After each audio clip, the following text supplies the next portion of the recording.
আসসালামু আলাইকুম। সিরাত পাঠে জীবন গড়ি আজকের তৃতীয় পর্বে আপনাদের সবাইকে স্বাগত জানাচ্ছি। আমরা পাঠ করছিলাম মোহাম্মদ আসাদুল্লাহ আল গালিব স্যারের লেখা সিরাতুর রাসূল সাল্লাল্লাহু আলাইহি ওয়াসাল্লাম থেকে। আমরা ইতিপূর্বে 2টি পর্ব শুনে ফেলেছি আলহামদুলিল্লাহ।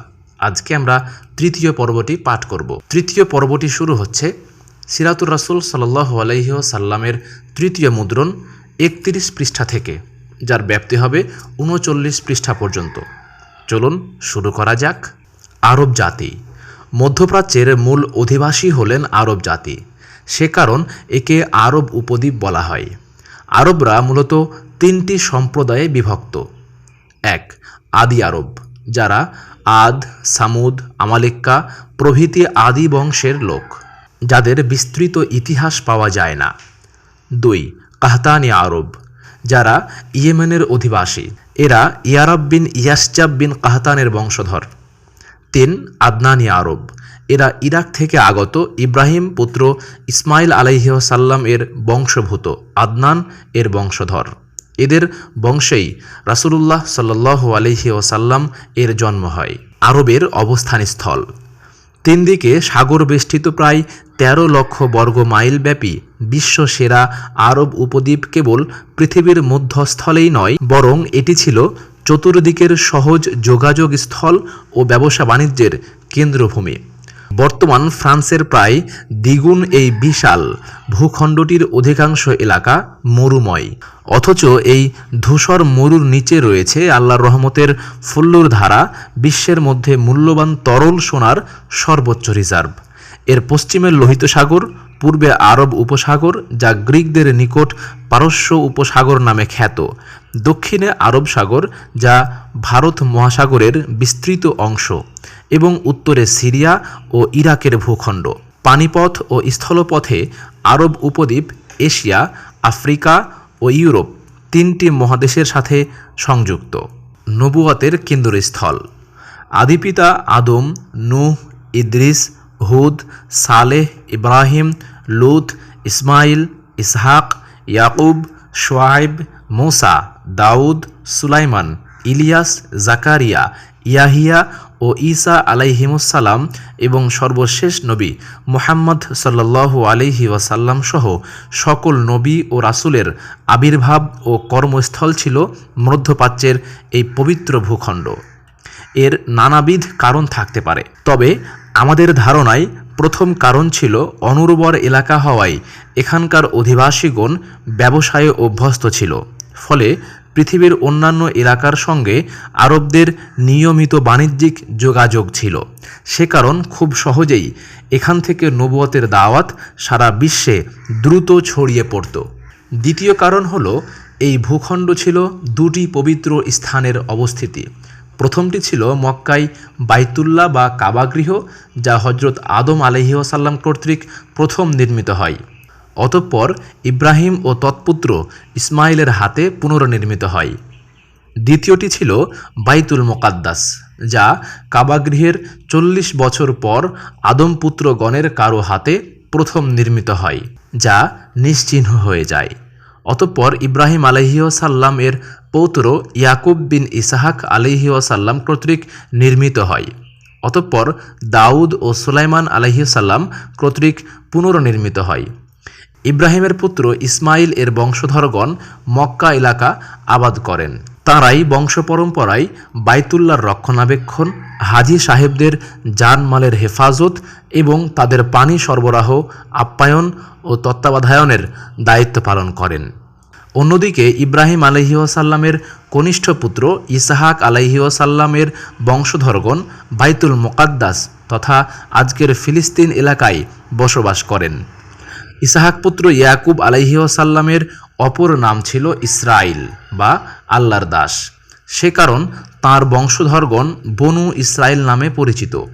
এভাবে আরব উপদ্বীপের 2 প্রধান এলাকাসহ পৃথিবীর প্রায় সর্বত্র ইব্রাহিম আলাইহি ওয়াসাল্লামের বংশধর বনু ইসমাইল ও বনু ইসরাইল কর্তৃক তাওহীদের দাওয়াত প্রসার লাভ করে। সাথে সাথে তাদের সম্মান ও প্রতিপত্তি সর্বদা বিস্তৃত হয়। আল্লাহ বলেন, নিশ্চয় আল্লাহ মনোনীত করেছেন আদম ও নূহকে এবং ইব্রাহিম পরিবার ও ইমরান পরিবারকে জগৎবাসীর মধ্য হতে। তারা একে অপরের সন্তান, আর আল্লাহ সর্বশ্রোতা ও সর্বজ্ঞ। সূরা আলে ইমরান 33 থেকে 34 আয়াত, আনকাবুত 27 আয়াত। ইমরান ছিলেন মুসা আলাইহি ওয়াসাল্লাম এর পিতা অথবা মরিয়মের পিতা। সকলের মূল পিতা হলেন আবুল আম্বিয়া ইব্রাহিম আলাইহি ওয়াসাল্লাম। পৃথকভাবে আলে ইমরান বলার মাধ্যমে মুসা ও ঈসা আলাইহি ওয়াসাল্লামের বিশাল সংখ্যক উম্মতকে বোঝানো হয়েছে। আর ইব্রাহিম আলাইহি ওয়াসাল্লামের জ্যেষ্ঠ পুত্র ইসমাইল আলাইহি ওয়াসাল্লাম এর বংশে শেষ নবী ও শ্রেষ্ঠ নবী মুহাম্মদ সাল্লাল্লাহু আলাইহি ওয়াসাল্লাম এর আগমন ঘটেছে, যার উম্মত সংখ্যা দুনিয়া ও আখিরাতে সর্বাধিক। রাজনৈতিক অবস্থা। আরব ভূমির মরুবেষ্টিত হওয়ায় তা সর্বদা বহিঃশক্তির আক্রমণ থেকে নিরাপদ ছিল, ফলে এরা জন্মগতভাবে স্বাধীন ছিল। এই সময় আরবের দক্ষিণাংশ ছিল হাবশার সাম্রাজ্য, পূর্বাংশ ছিল পারসিক সাম্রাজ্য এবং উত্তরাংশের ভূখণ্ডসমূহ ছিল রোমক সাম্রাজ্যের করতলগত। সম্রাট শাসিত এইসব অঞ্চলের অধিবাসীরা সবাই ছিল ধর্মের দিক দিয়ে খ্রিস্টান, যদিও প্রকৃত ধর্ম বলতে সেখানে কিছুই ছিল না। মক্কা ও ইয়াসরিব অর্থাৎ মদিনা সহ আরবের বাকি ভূখণ্ডের লোকেরা স্বাধীন ছিল। তাদের কোনো কেন্দ্রীয় শাসন ব্যবস্থা ছিল না, তবে তারা গোত্রপতি শাসিত ছিল। ধর্মীয় অবস্থা। এ ব্যাপারে জানার জন্য কুরআনই বড় উৎস। সে বর্ণনা অনুযায়ী জাহিলি যুগের আরবরা আল্লাহর নৈকট্য হাসিলের জন্য মন গড়া উপাস্যসমূহ নির্ধারণ করেছিল। সূরা ইউনূস 18 আয়াত। তারা আল্লাহকে স্বীকার করত, সেই সাথে সুপারিশকারী হিসাবে অন্যদের উপাস্য মানত। আনআম 19 আয়াত। ঐতিহাসিক বর্ণনা অনুযায়ী তারা মূর্তিগুলিকে তাদের পূজিত ব্যক্তির রূহ এর অবতরণ স্থলসমূহ বলে মনে করত। মূর্তি পূজা তাদের আকিদা ও সমাজ সংস্কৃতিতে মিশে গিয়েছিল। যুগ পরম্পরায় তারা এই আকিদায় বিশ্বাসী ও রীতিনীতিতে অভ্যস্ত হয়ে উঠেছিল। জুখরুফ 22। তারা কাবাগৃহে মূর্তি স্থাপন করেছিল এবং হজ্জের অনুষ্ঠানসমূহের পরিবর্তন এনেছিল। তাওয়াফের জন্য হারামের পোশাক নামে নতুন পোশাক পরিধানের রীতি চালু করেছিল, নইলে লোকদের নগ্ন হয়ে তাওয়াফ করতে হতো। কুরাইশরা মূর্তি পূজা করত, সেই সাথে নিজেদেরকে ইব্রাহিম আলাইহি ওয়াসাল্লামের একান্ত অনুসারী হিসাবে হানিফ বা একনিষ্ঠ একত্ববাদী বলতো। এছাড়া তারা নিজেদেরকে হোমস, কতনুল্লাহ, আহলুল্লাহ, আল্লাহর ঘরের বাসিন্দা বলে দাবি করত। সে কারণ তারা মুজদালিফায় হজ করত, আরাফাতের ময়দানে নয়, কেননা মুজদালিফা ছিল হারামের অন্তর্ভুক্ত এবং আরাফাত ছিল হারামের বাইরের এলাকা, যেখানে বহিরাগত হাজিরা অবস্থান করত। ইসলাম আসার পর এই প্রথা নিষিদ্ধ করা হয় এবং সকলকে আরাফাতের ময়দানে অবস্থান করতে বলা হয়। বাকারা 199 আয়াত। তারা হজের মাসসমূহে উমরা করাকে সবচাইতে নিকৃষ্ট কাজ বলে ধারণা করত। তারা কাবাগৃহে ইবাদতের সময় শীষ দিত ও তালি বাজাত। আনফাল 35 আয়াত। তারা আল্লাহর নাম ও গুণাবলীতে পরিবর্তন এনেছিল। সূরা আরাফ 180 আয়াত। তারা জিনদেরকে আল্লাহর শরীক নির্ধারণ করেছিল। সূরা আনাম 100 আয়াত। এবং ফেরেশতাদেরকে আল্লাহর কন্যা বলতো। নাহল 57 আয়াত। তারা তাকদীরকে এবং কিয়ামতকে অস্বীকার করত। সূরা আনাম 148 আয়াত। নাহল 38 আয়াত। তারা ইবাদত করত, কুরবানি করত বা মানত করত আখিরাতে মুক্তি লাভের উদ্দেশ্যে নয়, বরং দুনিয়াবী স্বার্থ হাসিলের জন্য। তারা মৃত্যু ও অন্য বিপদাপদকে আল্লাহর দিকে নয়, বরং প্রকৃতির দিকে সম্বোধন করত। তারা মূর্তির সম্মানে কুরবানি চালু করেছিল। সূরা মায়েদা 3 আয়াত। লাত ও উজ্জার নামে কসম করত এবং নক্ষত্রের মাধ্যমে বৃষ্টি প্রার্থনা করত। বুখারী 3850। আরবদের বিশ্বাস ছিল যে প্রতি 13 দিন পর একটি নক্ষত্র পশ্চিমে অস্ত যায় এবং একই সাথে পূর্ব দিকে একটি নক্ষত্র উদিত হয়। তাদের বিশ্বাস মতে উক্ত নক্ষত্র অস্ত যাওয়ার সময় অবশ্যই বৃষ্টি হয় অথবা ঠান্ডা হাওয়া প্রবাহিত হয়। সে কারণ বৃষ্টি হলে তারা উক্ত নক্ষত্রের দিকে সম্বোধন করে বলতো, মুতিরনা বিনাওয়াইন কাযা, আমরা উক্ত নক্ষত্রের কারণে বৃষ্টি প্রাপ্ত হয়েছে। আল্লাহর হুকুমে যে বৃষ্টি হয় এটা তারা বিশ্বাস করত না। এভাবে তারা তাওহীদ বিশ্বাস থেকে বহু দূরে চলে গিয়েছিল, অথচ এটাই ছিল তাদের পিতা ইব্রাহিমের মূল দাওয়াত। তাদের চরিত্রে ও রীতিনীতিতে এমন বহু কিছু ছিল যা ইসলামকে ধসিয়ে দিত, যেমন বংশগৌরব করা ও অন্য বংশকে তাচ্ছিল্য করা। রাসূলুল্লাহ সাল্লাল্লাহু আলাইহি ওয়াসাল্লাম বলেন, আমার উম্মতের মধ্যে 4টি বস্তু রয়েছে জাহেলিয়াতের অংশ, যা তারা ছাড়েনি: আভিজাত্য গৌরব, বংশের নামে তাচ্ছিল্য করা, নক্ষত্রের নামে বৃষ্টি প্রার্থনা করা এবং শোক করা। জাহিলি যুগের অন্যতম রীতি ছিল পিতামাতার কাজের উপর বড়াই করা, মসজিদুল হারামের তত্ত্বাবধানের দায়িত্বে গর্ব করা। সূরা তওবা 19 আয়াত এবং 55 আয়াত। ধনশালী ব্যক্তিদের সম্মানিত মনে করা। সূরা জুখরুফ 31 আয়াত। এবং দরিদ্র ও দুর্বল শ্রেণীকে হীন মনে করা। সূরা আনাম 52 আয়াত। যে কোনো কাজে শুভাশুভ নির্ধারণ করা ও ভাগ্য গণনা করা। জিন 6 আয়াত ইত্যাদি। পক্ষান্তরে অনেক জাহেলি কবির মধ্যে তাওহীদের আকীদা ছিল, যেমন মুআল্লাকা খ্যাত কবি জুহায়ের বিন আবি সুলমা ও কবি লাবিদ বিন রাবিয়া প্রমুখ। কাবাগৃহে হজ জারি ছিল, হারামের মাসগুলির পবিত্রতা বজায় ছিল। অদৃষ্টবাদের আধিক্য থাকলেও তাদের মধ্যে কাজা ও কদরের আকীদা মওজুদ ছিল। ইব্রাহিমী দ্বীনের শিক্ষা ও ইবাদতের কিছু নমুনা মক্কা ও তার আশেপাশে জাগরুক ছিল। তাদের মধ্যে সততা, বিশ্বস্ততা, সাহসিকতা, আতিথেয়তা, প্রতিশ্রুতি রক্ষা প্রভৃতি অন্যান্য গুণাবলী অক্ষুণ্ণ ছিল। সামাজিক অবস্থা। ক. গোত্রীয় সমাজ ব্যবস্থা। আরবদের সামাজিক অবস্থা ছিল গোত্রপ্রধান, যার কারণে বংশীয় ও আত্মীয়তার সম্পর্কে খুবই গুরুত্বপূর্ণ মনে করা হতো। মারামারি ও হানাহানিতে জর্জরিত উক্ত সমাজে কেবল গোত্রীয় ঐক্যের সুদৃঢ় বন্ধনের উপর নির্ভর করেই তাদের টিকে থাকতে হতো। ন্যায় অন্যায় সব কিছু নির্ণীত হতো গোত্রীয় স্বার্থের নিরিখে। আজকালের কথিত গণতান্ত্রিক রাজনৈতিক সমাজ ব্যবস্থায় যে উৎকট দলতন্ত্র আমরা লক্ষ্য করছি তা জাহেলি আরবদের গোত্রীয় সমাজ ব্যবস্থার সঙ্গে অনেকটা তুলনীয়, বরং অনেক ক্ষেত্রে তাদের চাইতে নিম্নতর অবস্থায় পৌঁছে গেছে। গোত্রসমূহের মধ্যে প্রায়ই যুদ্ধ বিগ্রহ লেগে থাকত। সে কারণ তারা অধিক সংখ্যায় পুত্র সন্তান কামনা করত। অধিক সংখ্যক ভাই ও পুত্র সন্তানের মালিককে সবাই সমীহ করত। যুদ্ধে পরাজিত হলে অন্যান্য সম্পদের সাথে নারীদের লুট করে নিয়ে যাওয়ার ভয়ে অথবা দরিদ্রতার কারণে অনেকে তাদের কন্যা সন্তানকে শিশুকালেই হত্যা করে ফেলত। তাদের কোনো গোত্রীয় আর্থিক রিজার্ভ ছিল না। যুদ্ধ শুরু হলে সবাই প্রয়োজনীয় ফান্ড গোত্র নেতার কাছে জমা দিত ও তা দিয়ে যুদ্ধের খরচ মেটাত।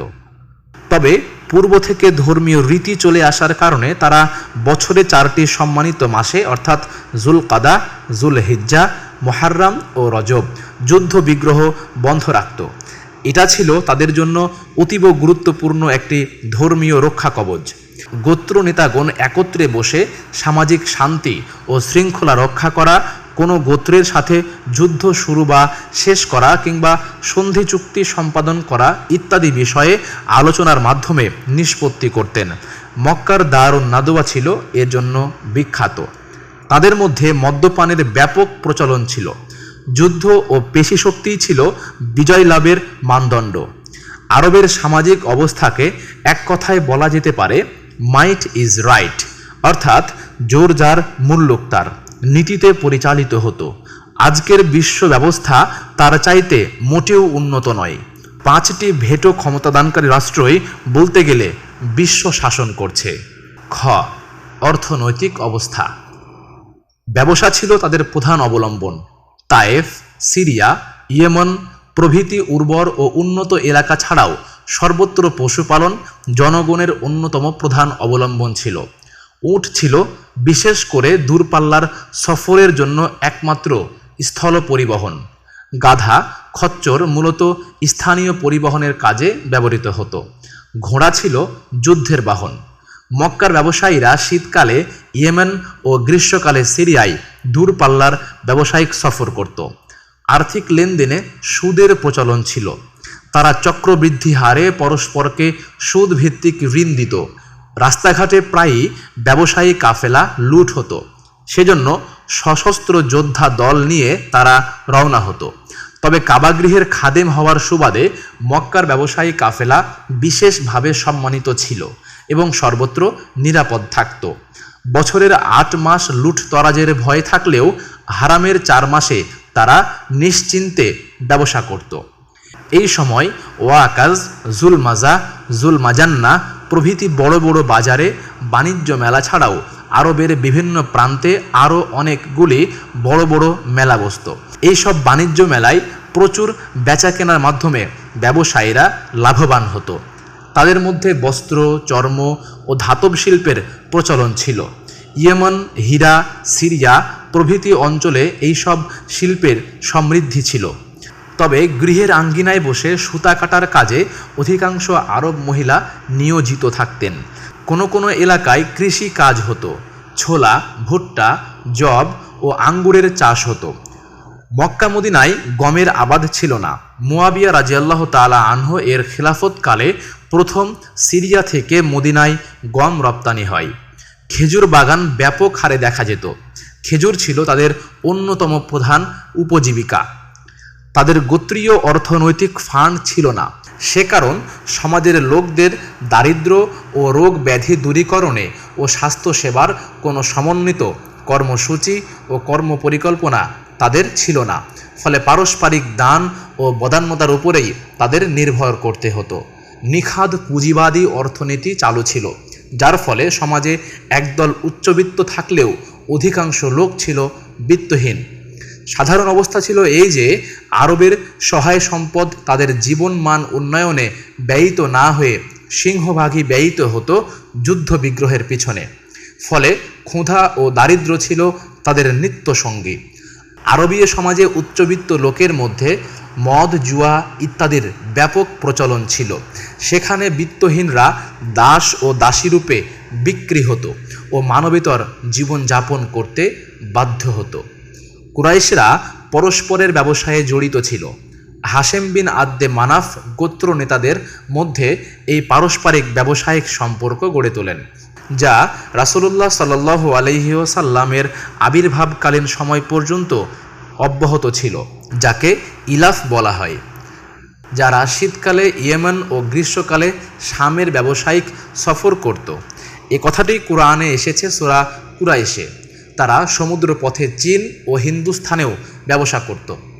হাশেম বিন আদ্দে মানাফ তৎকালীন 2 বিশ্বশক্তি রোম ও পারস্য সম্রাটদের সাথে চুক্তিক্রমে তাদের দেশেও ব্যবসা পরিচালনা করতেন। এভাবে মক্কার অর্থনীতির ভিত গড়ে ওঠে ব্যবসার উপরে। অস্ত্রশিল্প ও আসবাবপত্র শিল্প ব্যতীত তেমন কোনো শিল্প তাদের মধ্যে ছিল না। অর্থনীতির অন্য একটি ভিত্তি ছিল পশুপালন, যা ছিল আপামর জনসাধারণের নাগালের মধ্যে। ব্যবসায়ী নেতারা সুদের ভিত্তিতে ঋণ দান করত। ফলে সেখানে ধনী ও গরিবের মধ্যে পাহাড় প্রমাণ বৈষম্য সৃষ্টি হতো। মুষ্টিমেয় ধনিক শ্রেণী বিলাস ব্যসনের মধ্যে বসবাস করলেও মক্কায় অধিকাংশ অধিবাসী ছিল নিম্নবিত্ত বা বিত্তহীন। মক্কার নেতৃবৃন্দ ও ব্যবসায়ীগণ সারা আরবে সম্মানিত ছিল। কাবাগৃহের কারণে তাদের মর্যাদা সর্বত্র সুপ্রতিষ্ঠিত ছিল। সেই সাথে মক্কা ছিল সর্বদা বহিঃশক্তির হামলা থেকে সুরক্ষিত। গ. নারীদের অবস্থান। তৎকালীন আরবে বিভিন্ন শ্রেণীর লোকজন বসবাস করত। সেখানকার অভিজাত শ্রেণীর লোকদের অবস্থা তুলনামূলকভাবে খুবই উন্নত ছিল। পরিবারে পুরুষ ও মহিলাদের পারস্পরিক সম্পর্ক ছিল মর্যাদা ও ন্যায়ভিত্তিক অবস্থার উপরে প্রতিষ্ঠিত। অভিজাত পরিবারের মহিলাদের মানসম্মান অক্ষুণ্ণ রাখার ব্যাপারে সর্বদা সতর্ক দৃষ্টি রাখা হতো। তাদের মর্যাদা হানিকর কোনো অবস্থার উদ্ভব ঘটলে সঙ্গে সঙ্গে তরবারি কোষমুক্ত হয়ে যেত। মহিলাদের মর্যাদা এতই উঁচু ছিল যে বিবাদমান গোত্রগুলিকে একত্রিত করে সন্ধি চুক্তি সম্পাদনেও তারা সক্ষম হতো। পক্ষান্তরে তাদের উত্তেজিত বক্তব্যে ও কাব্যগাথায় যে কোনো সময় দুই গোত্রের মধ্যে যুদ্ধ বেঁধে যেতে পারত। উহুদের যুদ্ধে আবু সুফিয়ানের স্ত্রী হিন্দা তার সাথী মহিলাদের নিয়ে মুসলমান বাহিনীর বিরুদ্ধে এ কাজটি করেছিলেন। তাদের মধ্যে বিবাহ পদ্ধতি ছিল অত্যন্ত উঁচু মানের। উভয় পক্ষের অভিভাবকগণের সম্মতি ও কনের স্বীকৃতি লাভের পর বর কনেকে নির্ধারিত মোহরানার বিনিময়ে বিয়ে করতে পারত। বিয়েতে ও সন্তানের আকিকাতে সমাজ নেতাদের দাওয়াত দিয়ে ধুমধামের সাথে অনুষ্ঠান করা তাদের সামাজিক রেওয়াজ ছিল। সাধারণ ও দরিদ্র শ্রেণীর আরবদের মধ্যে 4 ধরনের বিবাহ চালু ছিল। এক ধরনের ছিল অভিজাত শ্রেণীর মতো পারস্পরিক সম্মতিতে ও মোহরানার বিনিময়ে বিবাহ পদ্ধতি, কিন্তু বাকি 3টি পদ্ধতিকে বিবাহ না বলে স্পষ্ট ব্যভিচার বলা উচিত, যা ভারতীয় হিন্দু সমাজে রাক্ষস বিবাহ বা গন্ধর্ব বিবাহ ইত্যাদি নামে আধুনিক যুগেও চালু আছে বলে জানা যায়। আরবীয় সমাজে স্বাধীনা ও দাসী 2 ধরনের নারী ছিল। স্বাধীনাগণ ছিলেন সম্মানিত, কিন্তু দাসীরা বাজার ঘাটে বিক্রি হতো। মনিবের দাসীবৃত্তিই ছিল তাদের প্রধান কাজ। ঘ. নৈতিক অবস্থা। উদার মোরচারী আরবদের মধ্যে নৈতিকতার ক্ষেত্রে 2টি ধারা একত্রে পরিলক্ষিত হতো। একদিকে যেমন তাদের মধ্যে মদ্যপান, ব্যভিচার, মারামারি ও হানাহানি লেগে থাকত, অন্যদিকে তেমনি দয়া, উদারতা, সততা, পৌরস, সৎ সাহস, ব্যক্তিত্ববোধ, সরলতা ও অনাড়ম্বরতা, দানশীলতা, আমানতদারিতা, মেহমানদারি, প্রতিজ্ঞাপরায়ণ ইত্যাদি সদ্গুণাবলীর সমাবেশ দেখা যেত। তাদের মধ্যে দুঃসাহসিকতা ও বেপরোয়া ভাবটা ছিল তুলনামূলকভাবে বেশি। তাদের মধ্যে যেমন অসংখ্য দোষ ত্রুটি ছিল, তেমনি ছিল অনন্য সাধারণ গুণাবলী, যা অন্যত্র কদাচিৎ পাওয়া যেত। তাদের সৎ সাহস, আমানতদারি, সত্যবাদিতা, কাব্য প্রতিভা, স্মৃতিশক্তি, অতিথিপরায়ণতা ছিল কিংবদন্তির মতো। তাদের কাব্যপ্রিয়তা এবং উন্নত কাব্যালঙ্কারের কাছে আধুনিক যুগের আরবি কবি সাহিত্যিকরা বলতে গেলে কিছুই নয়। তাদের স্মৃতিশক্তি এত প্রখর ছিল যে একবার শুনলেই হুবহু মুখস্থ বলে দিত। বড় বড় কাসিদা বা দীর্ঘ কবিতাগুলি তাদের মুখে মুখেই চালু ছিল। লেখাকে তারা এজন্য নিজেদের জন্য হীনকর বলে মনে করত। দুর্বল স্মৃতির কারণে আজকের বিশ্ব লেখাকেই অধিক গুরুত্ব দেয়, অথচ লেখায় ভুল হওয়া স্বাভাবিক। কিন্তু তৎকালীন আরবদের স্মৃতিতে ভুল কদাচিৎ হতো। সম্ভবত এই সব সৎ গুণাবলীর কারণেই বিশ্বনবীকে আল্লাহ মক্কাতে প্রেরণ করেন, যাদের প্রখর স্মৃতিতে কুরআন ও হাদিস অবিকৃত অবস্থায় নিরাপদ থাকে এবং পরবর্তীতে তা লিখিত আকারে সারা বিশ্বে প্রচারিত হয়, যদিও কুরআন ও হাদিস লিখিতভাবেও তখন সংকলিত হয়েছিল। উপরের আলোচনায় প্রতীয়মান হয় যে পৃথিবীর কেন্দ্রস্থল আরব ভূখণ্ডের মরুচারী মানুষেরা বিভিন্ন দুর্বলতার অধিকারী হলেও তাদের মধ্যে উন্নত মানবিক গুণাবলীর বিকাশ ঈর্ষণীয়ভাবে পরিদৃষ্ট হতো। আদি পিতামাতা আদম ও হাওয়ার অবতরণ স্থল হওয়ার কারণে এই ভূখণ্ড থেকেই মানব সভ্যতা ক্রমে পৃথিবীর অন্যত্র ভূখণ্ডে বিস্তার লাভ করেছে। এই ভূখণ্ডে আরাফাত এর নামান উপত্যকায় সৃষ্টির সূচনায় আল্লাহ পাক সমস্ত মানবকুলের নিকট হতে তাঁর প্রভুত্বের স্বীকৃতি ও তাঁর প্রতি আনুগত্যের শপথ গ্রহণ করেন, যা আহাদে আল্লাস্ত নামে খ্যাত। একই সাথে তিনি সকল নবীর কাছ থেকে শেষ নবী মুহাম্মদ সাল্লাল্লাহু আলাইহি ওয়াসাল্লামের উপরে ঈমান আনা ও তাঁকে সর্বতোভাবে সহযোগিতার অঙ্গীকার নেন। সূরা আলে ইমরান ৮১ আয়াত। এই ভূখণ্ডেই হাজার হাজার নবী ও রাসূলগণের আগমন ঘটেছে। এই ভূখণ্ডেই আল্লাহর ঘর কাবা গৃহ এবং বাইতুল মুকাদ্দাস অবস্থিত। এই ভূখণ্ডে বাণিজ্যিক কারণে সারা বিশ্বের কেন্দ্রবিন্দু ছিল। জান্নাতের ভাষা আরবি এই ভূখণ্ডের কথিত ও প্রচলিত ভাষা ছিল। সহজ সরল ও অনাড়ম্বর জীবনযাত্রা, প্রখর স্মৃতিশক্তি এবং সততা ও আমানতদারির অনুপম গুণাবলীর প্রেক্ষাপটে আরব ভূমির কেন্দ্রবিন্দু মক্কা ভূমির অভিজাত বংশ কাবাগৃহের তত্ত্বাবধায়ক ও রক্ষণাবেক্ষণকারীদের শ্রেষ্ঠ সন্তান মুহাম্মদ বিন আবদুল্লাহ সাল্লাল্লাহু আলাইহি ওয়াসাল্লামের নিকটেই আল্লাহ মানব জাতির কল্যাণে প্রেরিত সর্বশেষ ও শ্রেষ্ঠতম নিয়ামত কুরআন ও সুন্নাহর পবিত্র আমানত সমর্পণ করেন। ফালিল্লাহিল হামদ। শিক্ষণীয় বিষয়সমূহ: ১. বিশ্বনবী ও শেষ নবী হবার কারণেই বিশ্বকেন্দ্র মক্কাতে মুহাম্মদ সাল্লাল্লাহু আলাইহি ওয়াসাল্লামকে প্রেরণ করা হয়। ২. সারা বিশ্বে তাওহীদের দাওয়াত দ্রুত ছড়িয়ে দেওয়ার জন্য তৎকালীন বিশ্বের সেরা বাণিজ্য কেন্দ্র ও যোগাযোগ কেন্দ্র আরব ভূখণ্ডে শেষ নবী প্রেরিত হন। ৩. জান্নাতের ভাষা আরবি, আর সেই ভাষাতেই কুরআন নাজিল হয়েছে, তাই আল্লাহর ঘরের তত্ত্বাবধায়ক শুদ্ধভাষী আরব তথা কুরাইশ বংশে শেষ নবী আগমন ঘটে, যাতে তিনি জান্নাতি ভাষায় মানব জাতিকে তার মূল আবাস জান্নাতের পথে আহ্বান জানাতে পারেন। ৪. আধুনিক মুদ্রণ যন্ত্র সে যুগে ছিল না, তাই প্রখর স্মৃতিধর আরবদের নিকটেই কুরআন ও সুন্নাহর অমূল্য নেয়ামত সংরক্ষণের আমানত সোপর্দ করা হয়। ৫. আরবরা ছিল আজন্ম স্বাধীন ও বীরের জাতি।